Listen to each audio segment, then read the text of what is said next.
વિદ્યાર્થી મિત્રો, ગયા લેક્ચરની અંદર આપણે જમીન ધોવાણ અટકાવવાના ઉપાયો વિશે ચર્ચા કરી હતી કે જમીન ધોવાણ અટકાવવા માટે કેવા કેવા પ્રયાસો કરવા જોઈએ. વર્તમાન સમયમાં જમીનનું ધોવાણ આડેધડ થઈ રહ્યું છે, તો આપણા સૌ નાગરિકોની એ ફરજ બને છે કે જમીનનું ધોવાણ અટકાવવું એ આપણા સૌની નૈતિક ફરજ બની જાય છે. જો જમીન ધોવાણ અટકાવવામાં નહીં આવે તો આવનારા ભવિષ્યની અંદર જમીનની અંદર જે આપણે પોષક તત્વોની જરૂરિયાત હોય એ પોષક તત્વોની ઉણપ વર્તાશે અને પરિણામે જે એની અસર સીધી પાકના ઉત્પાદન પર પડશે. આ લેક્ચરની અંદર આપણે ભૂમિ સંરક્ષણ વિશે ચર્ચા કરીશું. તો ચાલો શરૂ કરીએ. ભૂમિ સંરક્ષણ. ભૂમિ સંરક્ષણ એટલે જમીનનું ધોવાણ રોકીને જમીનની ગુણવત્તા જાળવવી. એ ભૂમિ સંરક્ષણની વ્યાખ્યા શું કહેવાય? કે જે જમીનનું ધોવાણ થાય છે એ ધોવાણ અટકાવી અને જમીનની જે ગુણવત્તા છે એ જાળવવાની.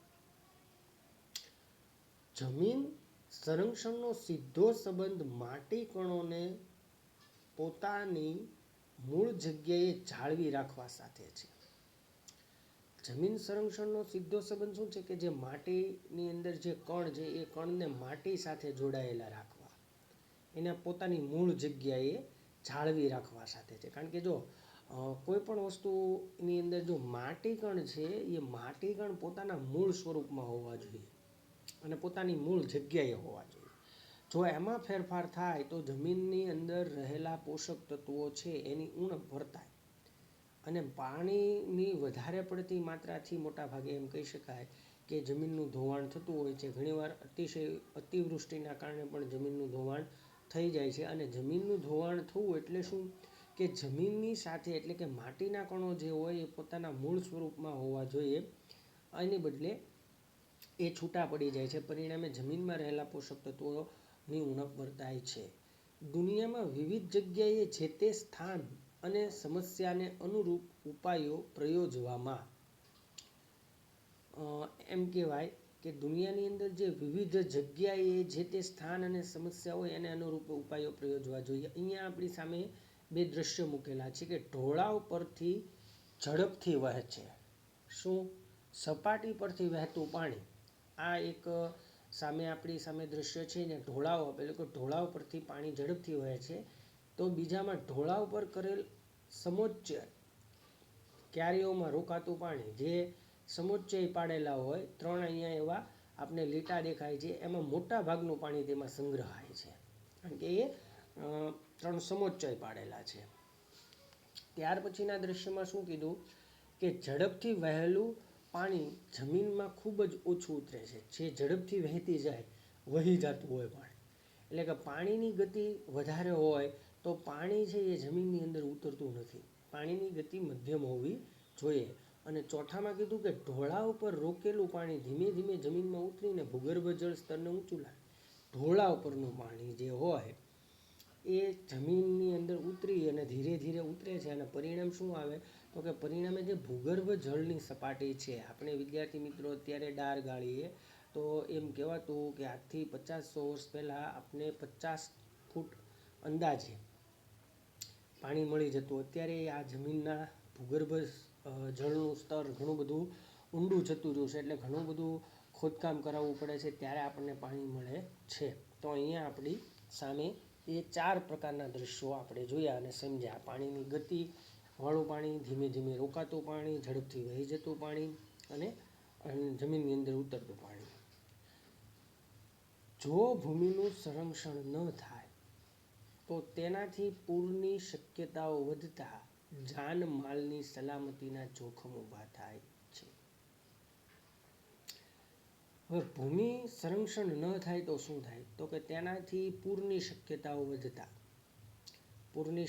વધે છે અને એનાથી જાનમાલની સલામતીના જોખમ ઊભા થાય છે. જાનમાલની જે સલામતી હોવી જોઈએ એ સલામતી રહેતી નથી ને એના જોખમ ઊભા થાય છે. તો હવે ભૂમિ સંરક્ષણના ઉપાયો શું? આપણે જેવી રીતે જમીનનું ધોવાણ થયું એ વાત કરી, જમીનનું ધોવાણ અટકાવવાના ઉપાયો વિશે ચર્ચા કરી. તો ભૂમિ સંરક્ષણ વિશે જાણ્યા પછી આપણે ભૂમિ સંરક્ષણના ઉપાયો પ્રયોજવા ઉપર અહીંયા મુદ્દા દર્શાવવામાં આવેલા છે. એમાં પહેલું કે જંગલોના આચ્છાદનને કારણે તેના મૂળ જમીન કણોને જકડી રાખે છે. જંગલોનું એક પડ, એમ કહી શકાય કે ચાદર, જે જમીન પર હોય છે એના આચ્છાદનના કારણે જે જમીનની અંદર વૃક્ષો થતા હોય છે એમાં જમીનના મૂળ છે એ જમીન કણોને જકડી રાખે છે. નંબર 2, નદીના કોતરો અને પહાડી ઢોળાવ પર વૃક્ષારોપણ કરવું. જ્યાં નદી એક એમ કહી શકાય વહેતી નદીએ કોતરો પાડી હોય અને પહાડી ઢોળાવ હોય ત્યાં વૃક્ષારોપણ કરવું. કારણ કે એ વૃક્ષારોપણ કરવાથી વરસાદના કારણે જે જમીનનું ધોવાણ થતું હશે તો એ અટકી જશે. નંબર 3, રણની નજીકના ક્ષેત્રોમાં વાતા પવનોને રોકવા વૃક્ષોની હારમાળા ઉગાડવી. રણની નજીકના ક્ષેત્રોમાં વાતા પવનોને રોકવા, કારણ કે આપણે અહીંયા કચ્છના રણમાં જોયું કે સહરાના રણની વાત કરી, લદ્દાખની વાત કરી કે રણની અંદર ખાસ કરીને ગાંડા બાવળિયા ઉગાડવામાં આવે છે જે રણને આગળ વધતું અટકાવે છે. તે રણને આગળ વધતું અટકાવશે. નદીઓના પૂરને અન્ય નદીઓમાં વાળીને કે સૂકી નદીઓ ભરી અંકુશમાં લેવા જોઈએ. જે નદીઓમાં પૂર આવતા હોય એ પૂરને વાળી અન્ય નદીઓમાં ભેળવી અથવા સૂકી નદી હોય ત્યાં એને ભરીને અંકુશમાં રાખવા જોઈએ. અનિયંત્રિત ચરાણથી પહાડોની જમીનનું સ્તર ઢીલું પડે છે. અનિયંત્રિત ચારણથી, જે અનિયંત્રિત ચરાણની પ્રવૃત્તિઓ થતી હોય છે એનાથી પહાડોની જમીનનું સ્તર ઢીલું પડે છે, તેને અટકાવવું જોઈએ. જો અહીંયા એ પ્રકારના સીડીદાર ખેતરો કીધા છે, ક્ષિતિજ સમાંતર ખેડ કીધી છે. અહીંયા આ પ્રકારના પણ આપણે સમજી શકીએ છીએ કે સીડીદાર એટલે પગથિયા ટાઈપ છે અને અહીંયા ક્ષિતિજ એટલે છેડા. અહીંયા જો આ છેડેથી અહીંયા તીર દર્શાવ્યું છે આ છેડા સુધી ક્ષિતિજ સમાંતર ખેડ કરવાથી આ વસ્તુમાં એટલે કે જે ભૂમિ સંરક્ષણ થવું જોઈએ એ સારી રીતે કરી શકાય છે. આ રીતના સીડીદાર ખેતરો બનાવવાથી ઢોળાવવાળું એક પ્રકારનું પાણીનું વહેણ થશે અને ઢોળાવવાળું પાણી પણ ધીરે ધીરે વહેતું જમીનમાં ઉતરશે એટલે પાકની પણ વૃદ્ધિ થશે અને જે ભૂગર્ભ જળ સપાટી પણ ઊંચી આવશે. ક્ષિતિજ સમાંતર ખેડ, સીડીદાર ખેતરો જેવી પદ્ધતિઓ અપનાવવી જોઈએ. અહીંયા વાત એમ કરી છે કે જે ક્ષિતિજ સમાંતર ખેડ હોય, સીડીદાર ખેતરો હોય એવી પદ્ધતિ અપનાવવી જોઈએ.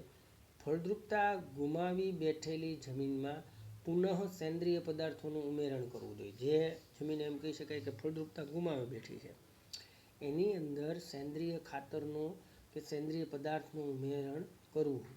ઉપરોક્ત ઉપાયો કરવાથી જમીનનું સંરક્ષણ કરી શકાય છે. જમીનનું સંરક્ષણ આજની તાતી જરૂરિયાત છે. સંરક્ષણ માટે સરકાર, સમાજ અને લોકોએ સહિયારો પ્રયાસ કરવો પડશે. અહીંયા ખાસ કરીને શું કહેવામાં આવ્યું છે કે જે ઉપાયો દર્શાવ્યા છે એ ઉપાયોને આધીન ખાસ કરીને આપણે વાત કરીએ કે એ ઉપાયો જે છે એ ઉપાયો એ પ્રકારના છે કે એમાં સરકાર, સમાજ અને લોકો આ ત્રણેય સાથે સહિયારો પ્રયાસ કરી અને જમીનનું સંરક્ષણ કરવું પડશે. તો જ એમ કહી શકાય કે ભવિષ્યમાં સારા પાકો આપણે લઈ શકીએ ઉત્પાદન સાથે. તો વિદ્યાર્થી મિત્રો, પ્રકરણ 8 જેનું નામ છે કુદરતી સંસાધનો, એની આપણે અહીંયા ચર્ચા પૂર્ણ કરતા પહેલાં પાઠના જરાક મુદ્દા ઉપર નજર નાખીએ.